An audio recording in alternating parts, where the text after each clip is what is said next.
Thanks, Will, and thanks everybody for joining this morning. This is our second effort, I suppose, at putting together a webinar. We had one in the autumn in conjunction with Heritage, where we covered off some planning for the coming season. And back then, when we did that, it was quite dry, and since then we've had a reasonable break across most areas. Although there's some areas around that are still struggling a little bit. But I think the common denominator across most markets is the fact that there's no hay supplies left, really. We know on-farm fodder and hay storages are depleted to nothing, and everybody is really looking to maximise as much dry matter as they can from this point and through into spring. So there's a couple of key lessons, I suppose, that we learned from over the years, and one was in 2015 where the spring really did cut out, and one of the lessons from that year was people who started their nitrogen program early and actually utilised any moisture that was in their profile at that time really reaped the rewards from growing as much dry matter as they could. So we'll talk a little bit around nitrogen, or mainly nitrogen, and also grazing management for the remaining parts of the winter, and obviously then moving into setting crops up for that fodder conservation in the spring. So I'm Lee Mahennett. I'm with Incitec Pivot, and we've got Damien Adcock from Heritage Seeds as well, and we'll be covering off some basic things just around the nitrogen cycle. Understanding the nitrogen cycle is really important, from understanding the plantability of nitrogen, but also any loss pathway and maximising the responses from the nitrogen that we apply. I'll draw on some examples of nitrogen in driving pasture systems, and we'll put some economics around that, some basic economics for people that they can use at home or in their own businesses, or if they're advisors to their customers. Damo will cover off grazing management for cereals and pastures. So it's a key part around maximising dry matter production and the utilisation of nitrogen. We'll also just look at the rules of engagement around nitrogen, and then just to finish off, a couple of products on how you go about selecting a particular nitrogen source, for whether that's grazing or for hay and fodder conservation. So the nitrogen cycle, most people would have seen, or some people would have seen this diagram in the past, but it's just worth going over from the point of view of understanding where nitrogen, how nitrogen cycles through the system, where it's lost, and how it becomes available to the plants. So most nitrogen that's applied is applied as urea. It is the cheapest form of nitrogen that we have, but plants can't take up urea through their root system as urea. It's got to be converted into either ammonium nitrogen, as you move right across the screen, either into ammonium nitrogen, or typically and mainly taken up as nitrate nitrogen. So urea will convert from urea into ammonium within 4 days. It is quite quick. It's acted on by an enzyme in the soil called urease. And in pasture systems, the activity of urease tends to be quite high. So where you've got high organic carbon levels, urease activity is quite large. Now, one of the factors associated with large activities of urease is that if you don't actually get moisture to take that urea granule into the soil, there is the potential for that urea to become unstable, and it'll convert into ammonia carbonate, which can gas off into the atmosphere, and we call that volatilisation. And we'll talk a little bit about that down the track when we talk about pasture product selection. But those losses can be as high as 30% in pasture systems. So you need some rainfall to take it in. Once it's in the soil, the ammonium nitrogen is quite stable. It won't leach, and plants can take up some ammonium. And then the bacteria take over. So there's two types of bacteria that really act on that ammonium, nitrous ammonium and nitrobacter. And because they're bacteria, how quickly they act on that ammonium nitrogen is dependent on soil moisture and soil temperature. So in the winter, their activity is quite slow, whereas in the spring and summer and autumn, where you've got moisture, their activity is quite quick. So that conversion time from ammonium into plant available nitrate nitrogen can be anywhere from 1 to 8 weeks. So the cooler soil temperatures, it can take a lot longer than on warmer temperatures. So if you've got 20-degree temperatures, it might take for half of that nitrogen to become available from the urea. It might take a week at 20-degree soil temperature. At 8 degrees, it might take 6 weeks for half of that urea to convert into plant available nitrate nitrogen. But once it's in the nitrate form, it is quite slippery. It can denitrify if you have waterlogged situations. Those bacteria that are converting that ammonium can actually look for an oxygen source, and they'll grab that off the nitrate and liberate nitrous oxide or dinitrogen gas. And that can be, those losses can be quite significant too. Because it's a negative charge, it can also leach out of the system if you've got lighter soil types in particular. So understanding, I suppose, the whole nitrogen cycle and understanding the different forms of nitrogen and where they fit in and how they're supplied to the plant is really important to make sure that we're getting the maximum efficiency of applying our nitrogen. So we'll talk a little bit about rates and timings and those sort of things, but understanding that profile is pretty important. And then just the other two parts of that whole process is the immobilisation, where it's if we've incorporated, some old pasture stand or some stubble, the bacteria in the soil will look for a nitrogen source and they'll actually tie up some nitrogen and can rob the pasture of any nitrogen. But you've also got mineralisation. So in warm, moist conditions, you'll get mineralisation of nitrogen from the organic carbon. And that'll supply quite a large amount of nitrogen into the system as well. And that's typically, if you get a good autumn break when conditions are warm, or in the spring particularly as well, where you've got good stable moisture and increasing temperatures. So that's the nitrogen cycle, and we'll talk about some of those products that fit into them in a minute. So nitrogen, I just want to sort of set the scene on the importance of nitrogen, and it's well known in the dairy industry and been well adopted nitrogen practices and use in the dairy industry. This is some work from Cameron Goulet at Department of Ag in Allenbank, but it just shows a linear response to the amount of nitrogen applied compared to milk production. And while it's well recognised and well adopted in pasture for dairies, the beef and sheep market segment probably hasn't been adopting nitrogen as much as what the intensive industry like dairy has. But nevertheless, there is great opportunities for strategic applications of nitrogen to really maximise dry matter production in all pasture systems. So there's that linear response. So the more nitrogen you put in, the more milk production that is supplied. So it is a great tool to use. Unfortunately, though, there are also nitrogen surpluses that can potentially come out of that. So, and if you have a look at, say, a milk production system of, anywhere between, say, 10 and 20,000 litres per hectare, you can see that those nitrogen surpluses in that system, in those dairy systems, they can be a surplus of 200 and right up to 400 kilograms of nitrogen per hectare. And there are issues around blue-green algae and those type of things if we're losing nitrogen from the system. So not only do we have a decrease in the efficiency and therefore a decrease in the returns of nitrogen if we don't get it right, but we also have environmental issues that potentially cause attention to the industries that we don't really want. So there's really understanding the nitrogen cycle and understanding our rates and our applications are really important to make sure that we maximise the efficiency of nitrogen. So with nitrogen, it's used to produce additional dry matter above normal growth rates. So all it's doing is increasing leaf size. So, and I'll show a couple of pictures in a minute, but it can be quite dramatic in that. So we've got responses. When we describe a response of nitrogen, that we talk in kilograms of dry matter per kilogram of nitrogen. And again, I'll use some examples of that in a minute. We really need to understand when we need that additional feed, and it's really only to be used where we can consume or conserve that additional pasture that we grow. It becomes a very expensive feed source if we're not consuming or we're not conserving that additional fodder. One of the rules around it is that Richard Eckard talks about is that if we delay nitrogen applications for every day post the animals coming out of that pasture, we can decrease the nitrogen response by 1%. So if we delay the nitrogen applications, we take the cows out of the paddock or the sheep out of the paddock, and we delay the application of nitrogen for 10 days, we could potentially expect a 10% decrease in that nitrogen response. So it's really important that we get that nitrogen on straight after the stock come out. It really is about forward thinking, and that's why we're talking about this seminar now.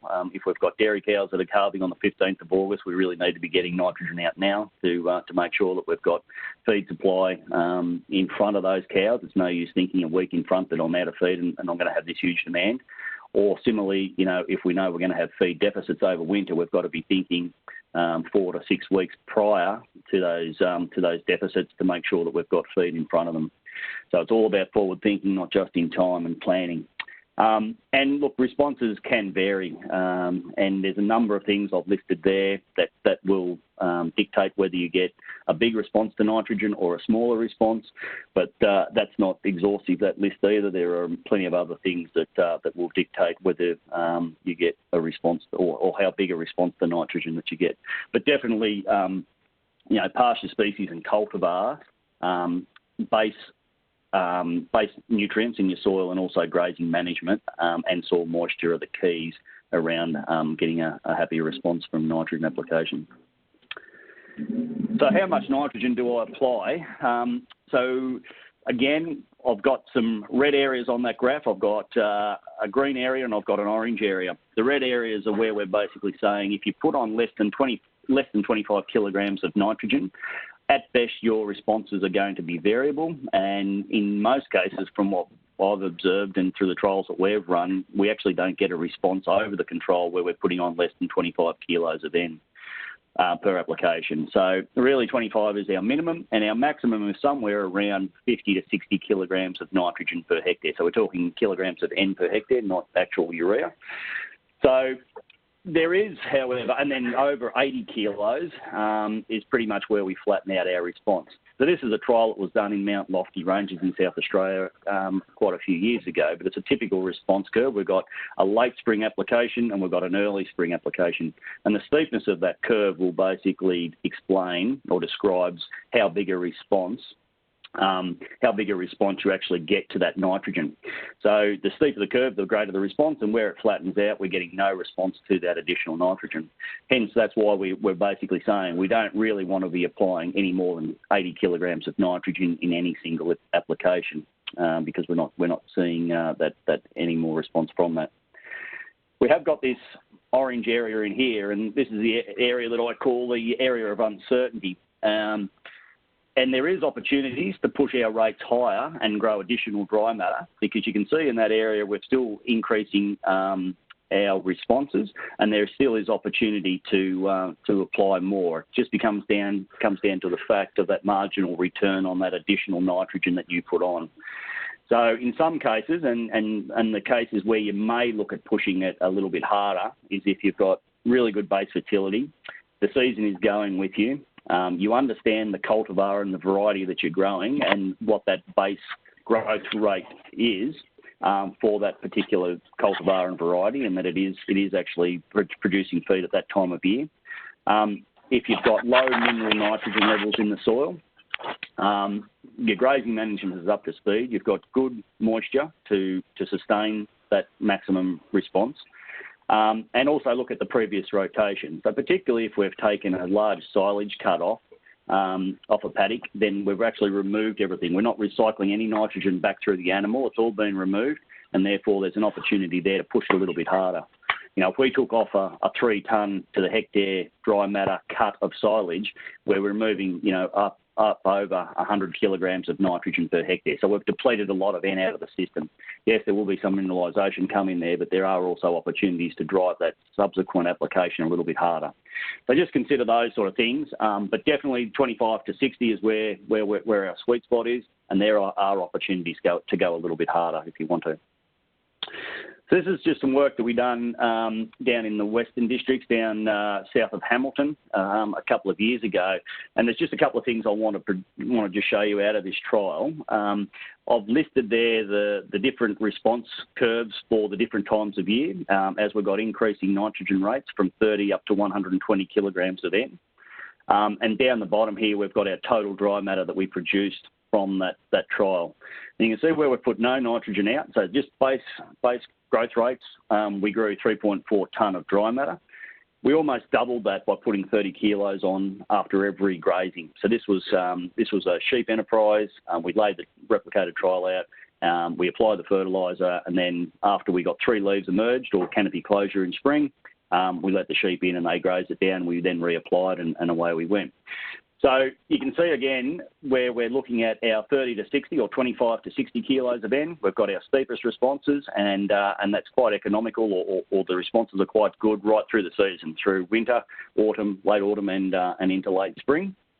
And as you can see, there's also opportunities for these spring applications where we're actually pushing that nitrogen a little bit harder and we're still getting responses, so the steepness of the curve. But in this particular trial, with this particular cultivar, those winter applications pushing it over 60 kilos of nitrogen didn't give any response. And this is that description around kilograms of dry matter for every kilogram of N. So you can see where we're putting out 30 kilos, we're maximising up to sort of 25 kilos of dry matter for every kilogram of nitrogen that we applied. So this is how we understand, I suppose, and put some numbers around the economics of nitrogen and what that's worth. So I'll show you an example of that in a second. But you can see that the response is starting to flatten out when we start to push those rates right out. I'll talk about just that 60 kilos on that cut number 3, where we got a response of 11 kilograms of dry matter per every kilogram of nitrogen that we applied. So I'll talk about that because that cut actually corresponds with where we are at the moment. That was cut on the 14th of August and the application was put out on the 14th of July. So it corresponds to the current season on where we are at the moment, or current timing on where we are now. So I'll talk about that in a second. But just on the trial, so this shows you the different cut dates across the top, or the grazing dates across the top. I've averaged those out, and then I've put an influence of what that nitrogen has done as far as growing additional dry matter above the normal growth rates. So for these dates, this is how much dry matter we're accumulating every day on average over those dates.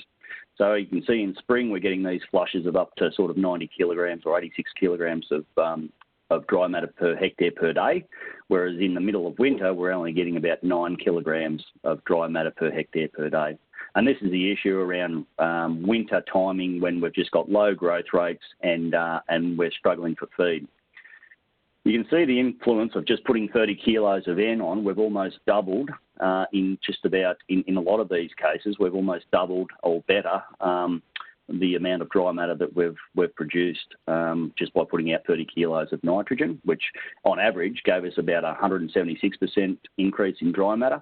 When we put out 60, you can see the influence of what we've actually achieved with those additional growth rates above our base rate.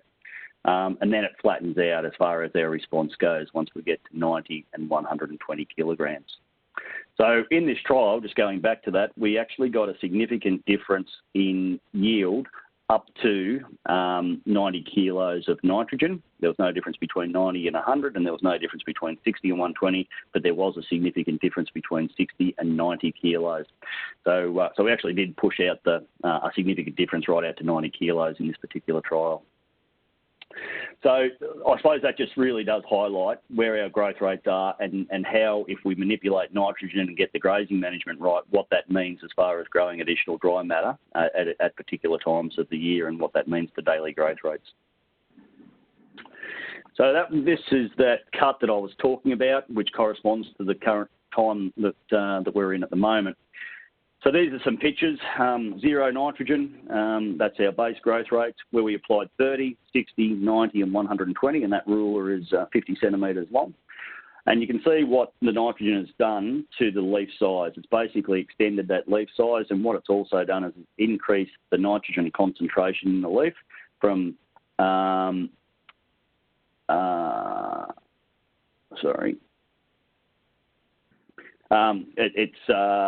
it's increased that dry matter, it's increased that nitrogen concentration from 2.2% right up to 4% in nitrogen.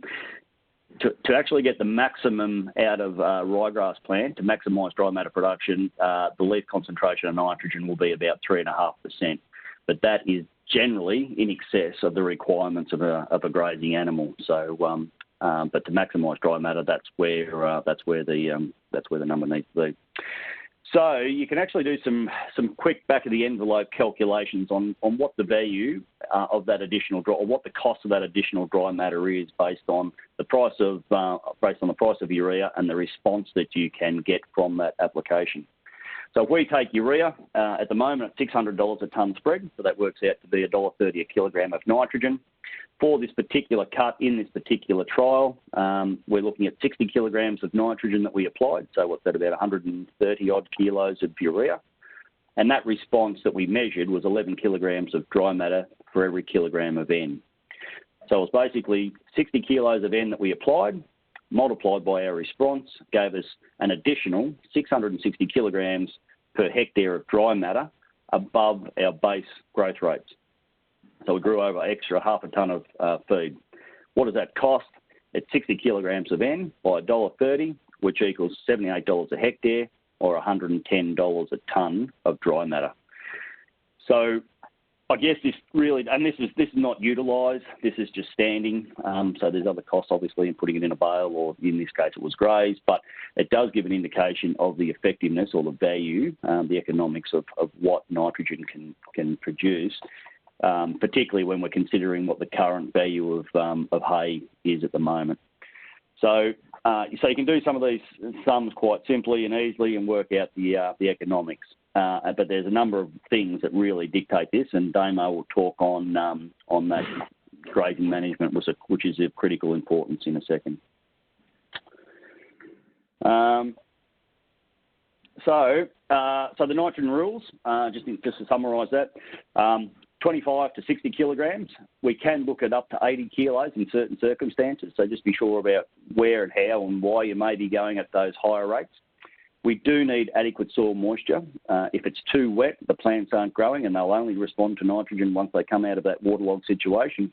If you haven't got at least 50 mils of stored moisture in your top 30 centimetres of soil, then you're unlikely to get a sustained and economic nitrogen response, and therefore using that moisture while you've got it is really important. And that's why, as I said, in 2015, those who started early while they still had moisture in that dry spring really reaped the benefits. And I guess that this year there are opportunities for most people to really be chasing that nitrogen early to, number one, supply feed to stock, but number two, to conserve as much fodder as they can.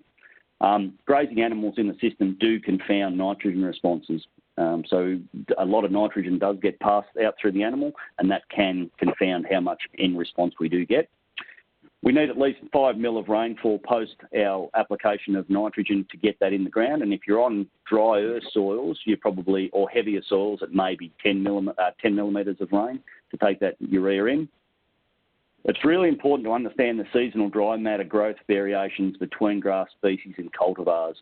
So we've done work at Ballarat on some newer type varieties compared to the old Victorian types, and there's large differences in their responses at various times through the year. So understanding when it responds, what its base growth rates are, will make sure that you're spending money on nitrogen in the right spots. You've got to have great or good base fertility, and grazing management is critical to maximise those responses and get sustained responses to the plant. So I'll hand over to Damo now, who can talk about some of the grazing management rules. So Damo, you want to take over? Thanks, Lee. And look, I think it's a really important point that Lee makes there when you're considering the grass varieties that you have and their responses to nitrogen, depending on the time of the season as well. We'll come to that in a moment, but just as there's rules for managing nitrogen, there's rules for grazing management as well. And the reason that we want to take notice of these rules that, you know, grazing it's really important that you actually allow the plant, be it a ryegrass or a cocksfoot or whatever, to actually replenish its energy reserves so it can actually grow a new leaf after you've consumed it. So by following some of the simple rules we'll talk about in a minute, it'll allow you to optimise quality and maximise production. And just quickly, that's when we grazing ryegrass, we actually get 50%. That's 50% of our dry matter from the second leaf to the third leaf. So going in early in winter when you hard up the feed will actually cost you in spring when you're looking to make silage. And as I say there, if you graze before the optimum stage, you're going to reduce your dry matter production. You'll reduce your root growth. Your pastures will be slower to respond, and ultimately over time they're going to be less persistent. And just to give you an idea, like I'm going to focus on ryegrass today, but the image you can see on your screens there at the moment is actually a well-fertilised cocksfoot crop. Looks like ryegrass, but I think there's a lot of work that needs to be done in looking at the appropriate nitrogen management in our alternate species like fescues, cocksfoots, prairie grasses and the likes. So look, just some basic rules on grazing management will follow, but the reasons we want to do it is we want to maximise our production and our quality.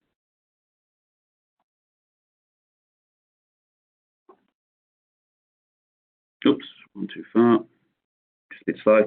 So this is just a graph showing the weeks of growth following grazing by the actual accumulation of dry matter over time. So you've grazed here at this stage, you've applied your nitrogen, and we're in what we call the lag phase. So generally your residual somewhere around 1200, maybe 1500 if you pull the animals out a little bit earlier.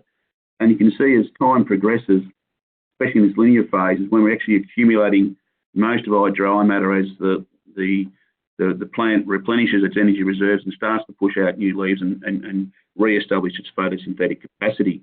Now, during this linear phase is actually the type of species you're using, and even within ryegrasses themselves, if you're growing an annual or an Italian ryegrass as opposed to a perennial ryegrass, the slope of this linear phase will actually be a lot steeper.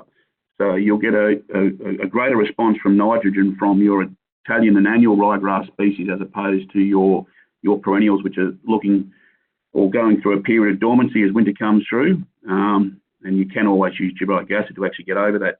But you can see here as we progress along this linear phase from 2 leaves to 3 leaves, and we're actually getting to that law of diminishing returns there as we come into this sealing phase, or what we generally call canopy closure.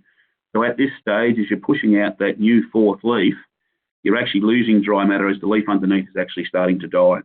So if you're making or aiming for silage, that's where you want to be, at the top of that curve. But if you're looking to graze, you really want to be somewhere at the top end of that curve where I've got my mouse at the moment. So by going in earlier, when you've only pushed out a 2nd leaf, not the 3rd, you're actually robbing yourself of accumulated dry matter. And you're also not getting the maximum response for that nitrogen that you've applied as well.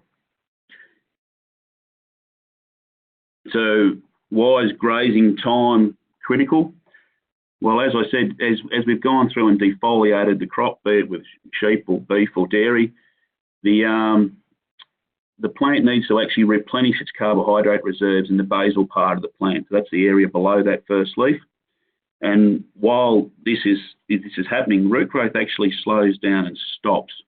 So the plant is completely reliant on the energy it's got in the basal part of the stem there to actually supply the energy for growth of that first leaf. So we're coming through there, and once that first leaf comes out and it starts to push out that 2nd leaf there, then root growth will resume. So you'll be able to take advantage of that nitrogen you've applied, plus other nutrients that you've already got in your soil, because you've got a well-established fertile soil. And that first leaf pushes out, depending on soil moisture and soil temperature, will fully emerge at different times. And it usually corresponds fairly well with the availability of nitrogen once it's gone through that conversion from ammonium to nitrate. So as we push out further leaves and we get to that 3 leaf fully emerged, the plant then starts to actually replenish those carbohydrate reserves that it's drawn down on to actually push out that first leaf after grazing. Now, once we get to that full 3 leaf stage, there's no further build-up of water-soluble carbohydrates in the plant, and we're actually starting to waste energy in a sense, because that oldest leaf, that first leaf, is starting to die. That's a loss of dry matter right there as we're starting to push out that 4th leaf. Now, for ryegrass, it's 3 leaves. For other species, which I'll touch on later on, like cocksfoots and the likes, it's actually 4.5 leaves, the same with kikuyu. Fescue is much the same, except the rules change for them in summer, which I'll touch on in a later slide. So it's critically important that you actually allow your plant to replenish its carbohydrate reserves to start pushing out new leaves. If you go in early, and I know sometimes you have to, you're actually going to rob yourself of dry matter later in the spring that you probably want to conserve and stick in the hay shed. Okay, and this is just an example here of the root growth on a plant that's actually been allowed to get back out to 3 leaves. You can actually see there's got a much greater root volume than something that's sort of closely and continuously cropped and grazed. Now, effectively, a larger root system means you're going to be able to draw on more moisture and more nutrients. And if you can do that, you're going to get more growth, as opposed to a much smaller root system here, where you're going to have plants which are going to struggle to actually fully capture all that extra nitrogen you've thrown on. Okay, now what dictates when to graze, depending on the season, is largely a function of our leaf appearance, and the appearance of new leaves is highly dependent on soil temperature and moisture, and nitrogen, as Lee said before, is critically important for the development of new amino acids, which are the building blocks for these plants to actually produce these leaves. It has a really strong influence on leaf emergence as well. And if you can recall that slide that Lee had up before, between 3 to 3.5% nitrogen, we're actually getting our long, large, fully extended leaves, as opposed to something running at about 2%, where you've got short leaves and greatly reduced dry matter. So typically in winter, for that first leaf to appear, can only be sort of 15 to 20 days, depending on the soil temps. But in spring, when things warm up, our leaf appearance rate is actually a lot faster.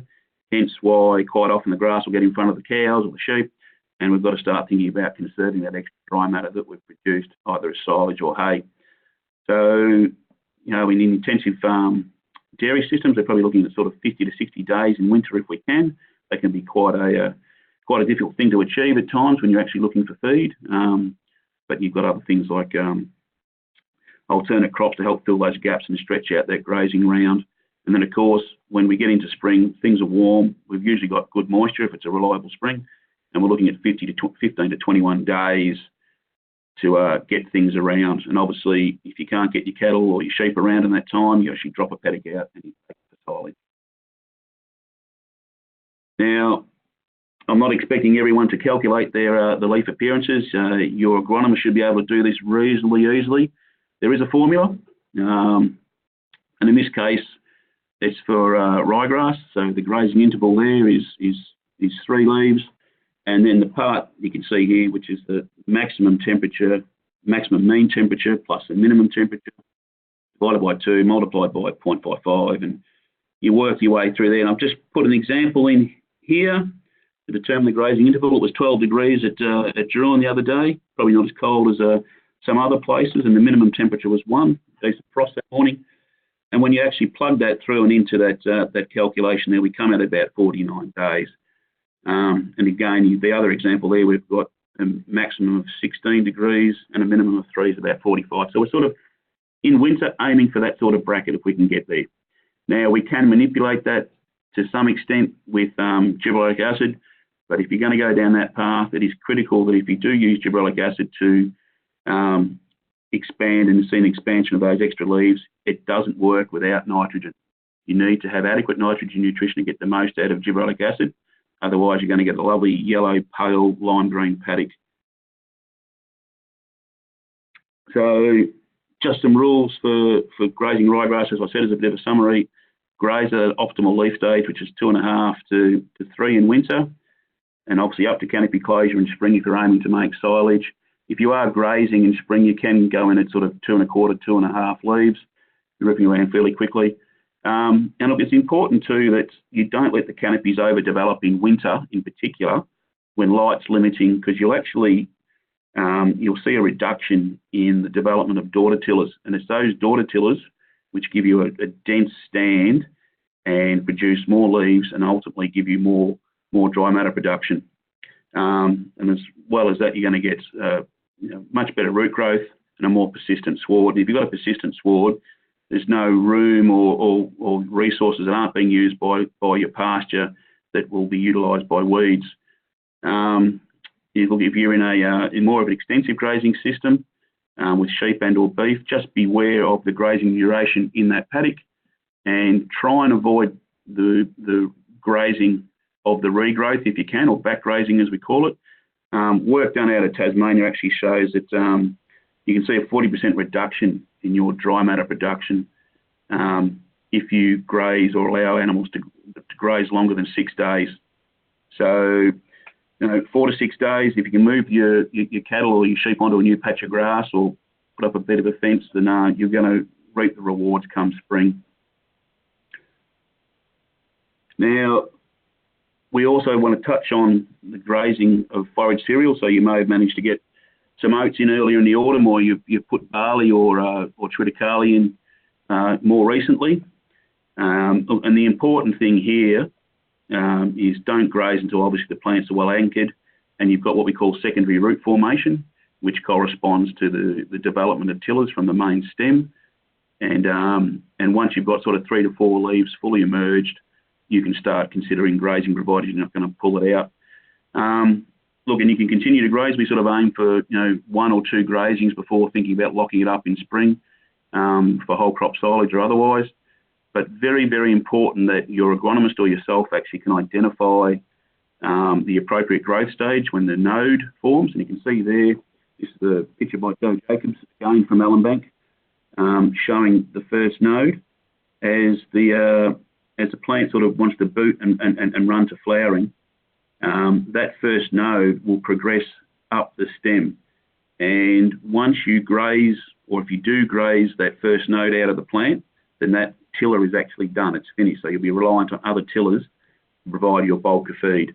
So when you're grazing sort of oats or barley or triticales, usually down to sort of 150 to 100 mils, and make sure you're not actually grazing that growth point out, because above that growth point is all your additional leaves, your flag leaf and your seed head. You take that out and it's finished. So really important you actually can identify that in cereals and know that once you're getting close, or that's starting to move up towards 100 mils above the ground, it's time to give it a feed, nitrogen and potash, and lock it up for whole crop silage. So stop grazing once that gets too high. Now, we mentioned other species here, and here's just some general grazing management examples. Obviously, we're focused on Lolium, which is your ryegrass, and simple table here, which talks about the time to first graze. So usually sort of 6 to 8 weeks with ryegrass, if you're on the money. We're looking at that 2.5 leaf canopy closure, leaving about 3 to 4 centimetres, and there's a rough estimate of grazing intervals there over the season. So here we are in winter at the moment, we're looking at that 45 to 60 days, and then it'll start to kick away. Phalaris takes a lot longer to get established, as you can see there. We're generally looking at 4 leaf to 4.5 leaf. Very similar rules for Topsfoot as opposed to Phalaris, leaving a little bit more residual behind. And again, very similar grazing times over the seasons to ryegrass. You're giving it a little bit of a chance to seed down for Phalaris in particular in that first spring. Fescues are a little bit different. Again, Phalaris, Cocksfoot, fescues, slower to get established, but they will pay dividends late spring and onwards.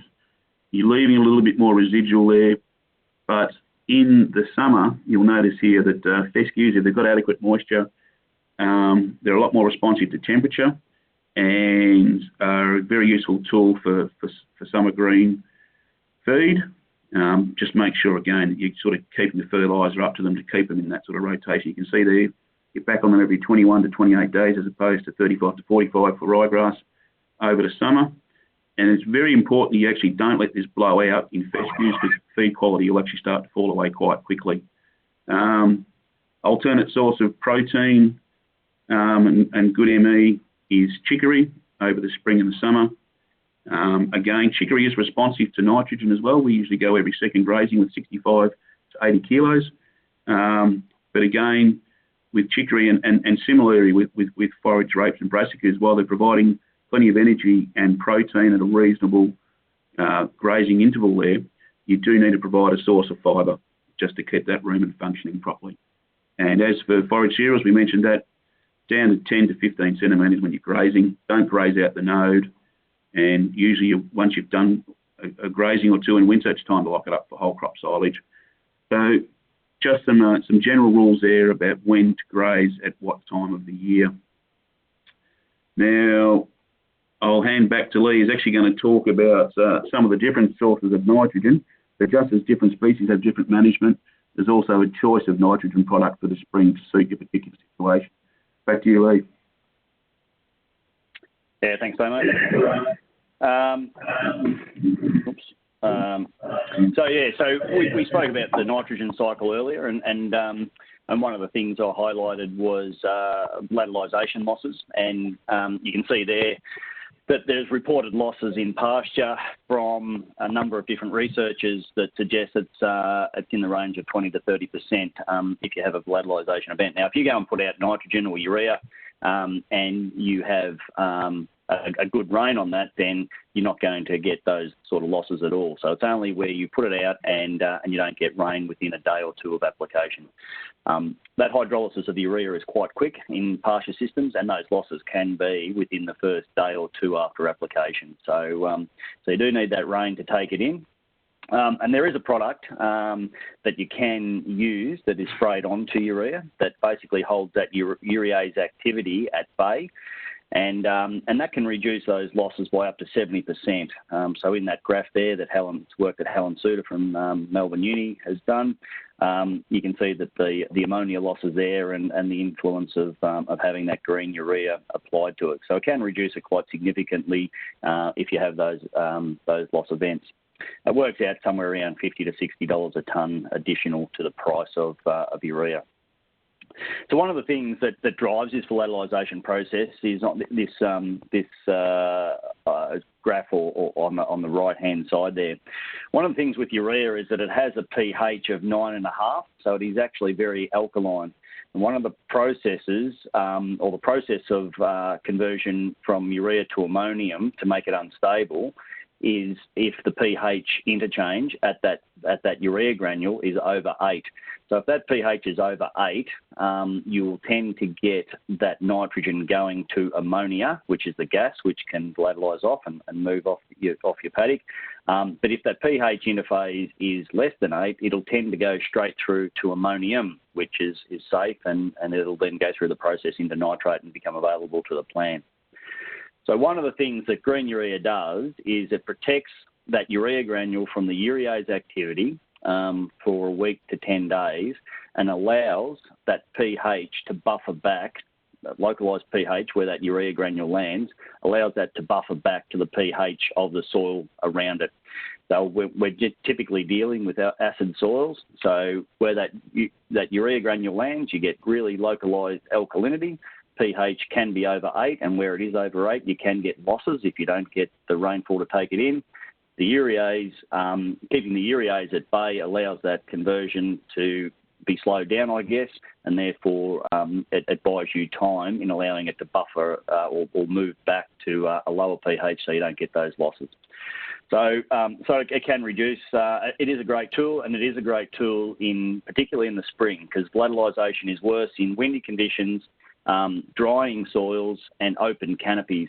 So those paddocks that have had a silage cut taken off them, when you haven't got much residual leaf area there to actually stop that wind from driving the gas off, and the temperatures are warming, and you could be having drying soils, that's the case where you're going to get pretty good returns, or that's where your losses are potentially the greatest through lateralisation losses.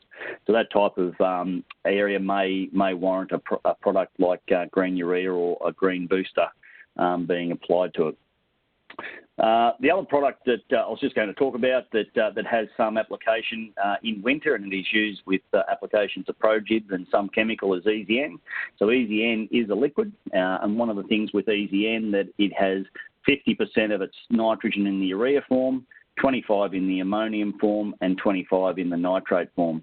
And the thing with EASYN is that it's 42.5% nitrogen on a weight per volume basis. But one of the key factors also is that it has a lower pH than urea. So it's got a pH of somewhere around 6 to 7. So you don't actually have that localised alkalinity like you do with urea. And because half of the nitrogen is in the ammonium and the nitrate form, on acid soils, those forms of nitrogen don't actually volatilise. So in most of the research, or all the research that's been conducted, volatilization losses of EASYN compared to urea are at least half the losses recorded with urea. So it is an alternative product that can be used in certain situations. Now, I guess the benefits are that it can be, if you've got a centre pivot or an irrigation system, you can inject it straight into the pivot, and the water is being applied, and obviously the roots of the plants that you're watering are growing where that water is, and if your nitrogen's going there as well, obviously it's quite an efficient uptake of that nitrogen. You can put it out with a boom spray, and there's a number of chemicals that you can mix it with, so you can give me a call or talk to an agronomist on what is compatible and what's not. A big no-no on a chemical mix would be 2,4-D amine. That's one thing that you don't want to mix it with because it's not compatible. But you can put in, some broadleaf herbicides. You can put in insecticides, fungicides, or gibberellic acid, and apply it in one pass with your normal flat fan nozzles. And the good thing about putting it out with a boom spray is that each nozzle should, have a variation of less than probably 2%, so you get a very even distribution across that boom width of nitrogen and chemical. If you are applying it to pastures, just be careful that it can burn, and there's a number of factors that can dictate how much that burn is, and one of them is rate, one of them is temperature, and delta T conditions. But this is just a shot of an old perennial pasture where 100 litres of EASYN was applied neat. And you can see just some tip burn on the ryegrass, and you can see some burning around the leaf margins of some of those clover plants. So that's 100. That's 5 days after application, and then you come back 14 days, so 2 weeks after it was applied. The ryegrass has grown through it, and you can still see just a little bit of bleaching there on some of those clover leaves.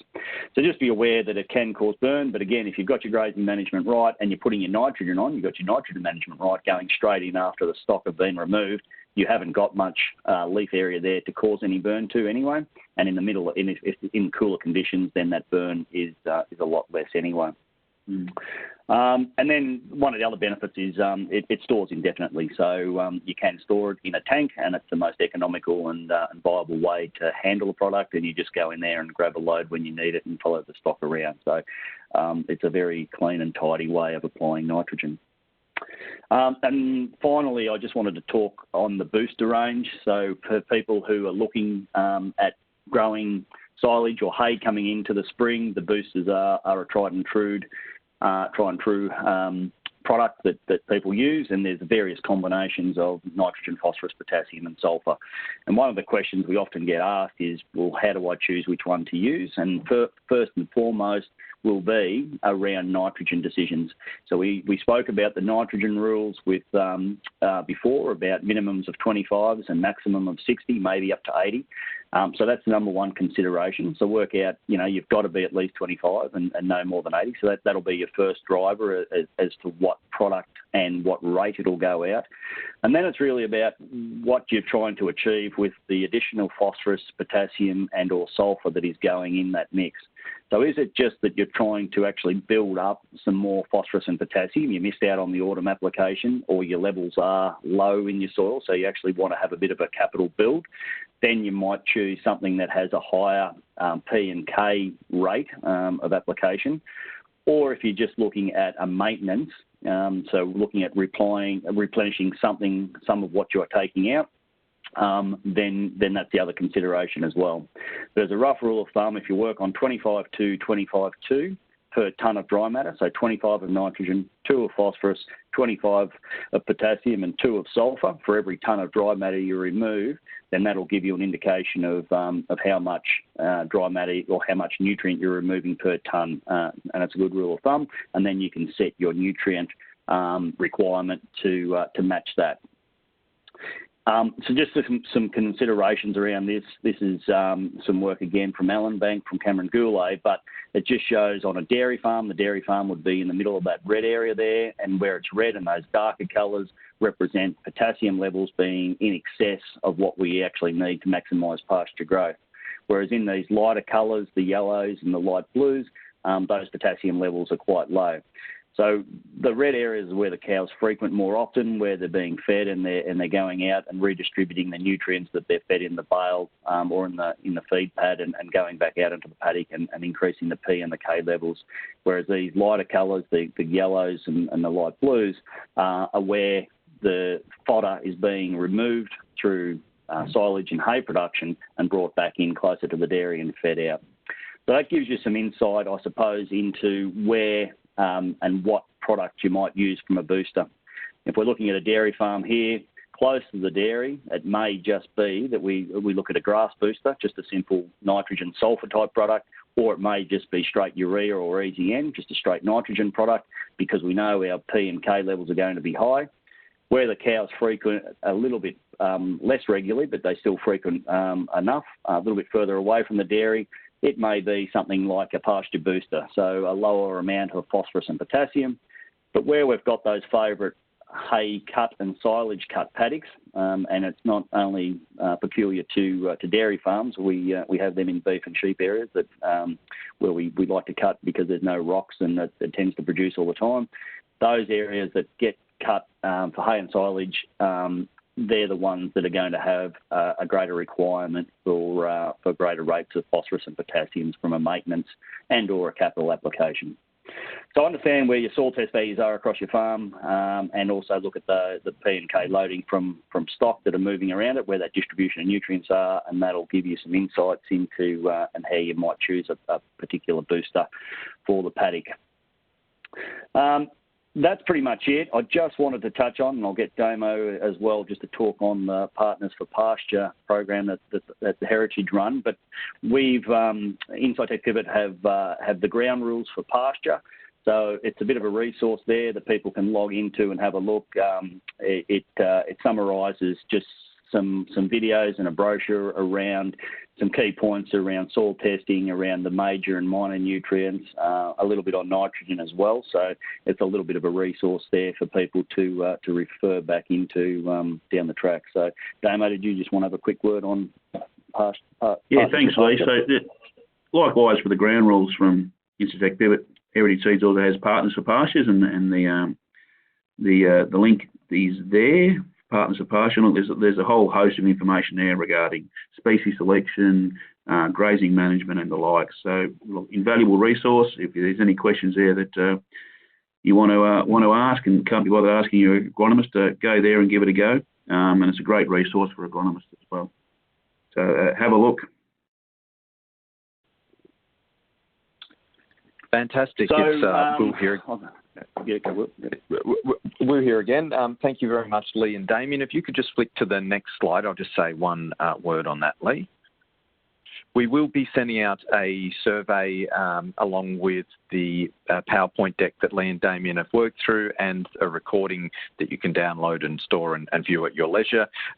Please do take a couple of minutes to fill in that survey. We're not really doing this, for our own benefit. If we're not hitting the mark and what you are wanting to hear from us at the right pace and with the right content, then there's not much point. So please do take a couple of minutes. It really helps us develop and plan these webinars. So if you could flick back, Lee, and we'll just take any questions for Lee and Damo.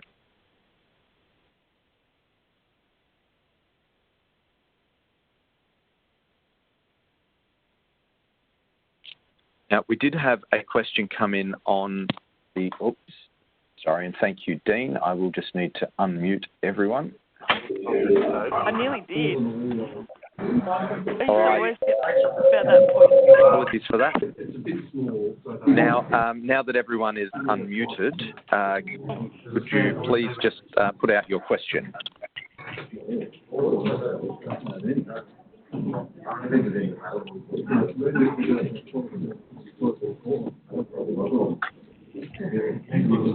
Now, we did have a question from Ben Creek earlier via chat. Why would you not put urea out earlier than after the stock come out of the paddock? Okay, you want to take that one, Lee? Or? So why would you not put urea out after the stock come out of the paddock earlier? Yeah, why wouldn't you put it out earlier? Why would you wait until the stock's out of the paddock?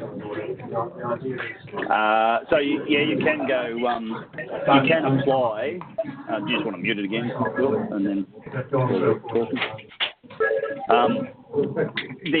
So you can put nitrogen out a few days, probably 3 to 4 days maximum before you put the stock back in, and that's a legitimate way to apply nitrogen. So you can go and broadcast just before the stock go into the paddock, 2 or 3 days, 3 to 4 days maximum, or as soon as you can when the stock come out. So yeah, either or is okay, but you probably don't want to be going too much earlier than that. I think there was another question there just on EASYN and foliar uptake. So nitrogen is a major nutrient. It's required by the plant in large amounts, and it physically can't take up enough nitrogen to sustain its growth through the leaf. So when it gets on the leaf, it's got to move across the leaf cuticle and through the stomata and into the plant, and it can physically only take a certain amount through the leaf. And also, it reaches a point of toxicity. So if you're actually applying large amounts and trying to get it on the leaf, then that's what causes a burn. You'll get that ammonia toxicity of it through. So basically, we're looking at mainly going through the roots, but the plant can, if it's nitrogen responsive, it's got reasonable amount of leaf area there. It can take up somewhere between 5 and 10 kilograms of nitrogen per hectare through the leaf. The rest of it will be going through the roots.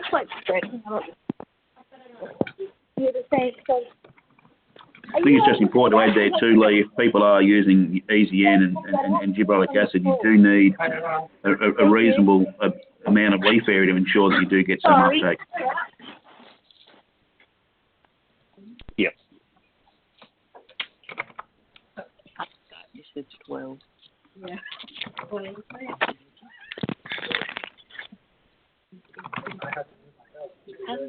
All right, do we have any other questions on the phone? There was just one more which you may have covered already. Thoughts on nitrate toxicity after urea application on pasture or cereal? What's an appropriate withholding period? Yeah, so it's a good question, and it's something that comes up quite frequently. As far as clinical nitrate poisoning issues, they tend to be more subclinical. So it'll be a decrease in milk production because the bypass nitrogen actually comes at an expense that the animal has to get rid of. So it'll be decrease in milk production or live weight gain or wool production. Rarely do you see nitrate poisoning tip over cows unless one of the most common areas you see that is where you're coming out of a long, hot, dry summer. You get a very good autumn break, and you get lush feed that's growing. A lot of nitrate accumulating weeds like cape weed and marshmallow, and you put hungry stock into them, and that's when you can really start seeing clinical issues with nitrate poisoning and death. When you see the nitrate poisoning will present itself in livestock as being agitated. Their eyes will be rolling back, and they will be quite flighty, and they will be crashing fences and things. So that is a bit of a giveaway. So when you apply nitrogen, if you've got your grazing management right, what Damo spoke about, then there won't be any nitrate poisoning issues because you've allowed the full leaf extension and present to actually allow that dilution, because the plants will take up the nitrate, and in the plant it will be reduced back to amino acids or back to ammonium and back to amino acids and into protein. So if you allow long enough for those leaves to emerge, then that nitrate won't be so high as a concentration because it will be converted back into proteins.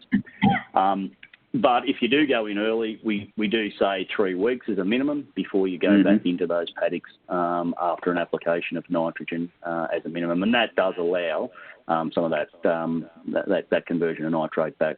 So it's a number of things. One is that if you're grazing, 1 leaf, 1.5 leaf stage ryegrass that is chock full of nitrate, it's got a low NDF and high digestibility, and the intake's going to be large. So the animal will actually be able to consume more of a high nitrate, and it's got high digestibility. So the longer you leave it, the digestibility comes back, the NDF increases, the intake slows, and the nitrate concentration in the leaf decreases, and therefore clinical and subclinical issues around nitrate poisoning become less of an issue. So yeah, for 3 weeks after an application as a minimum. I think we've got time for one more. Would you suggest similar starting N rates on tropical grass pastures in South Queensland? So either Lee, or we've even got Bede O'Mara, who is one of our Queensland agros, on the line. So whoever wants to take that. I'll leave that to Bede.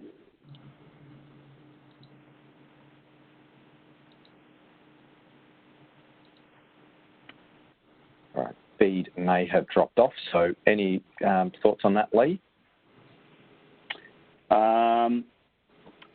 I think, and Damo might correct me, but I think we're talking similar sort of rates of nitrogen application. It comes back to, you know, if you've just got to think about dry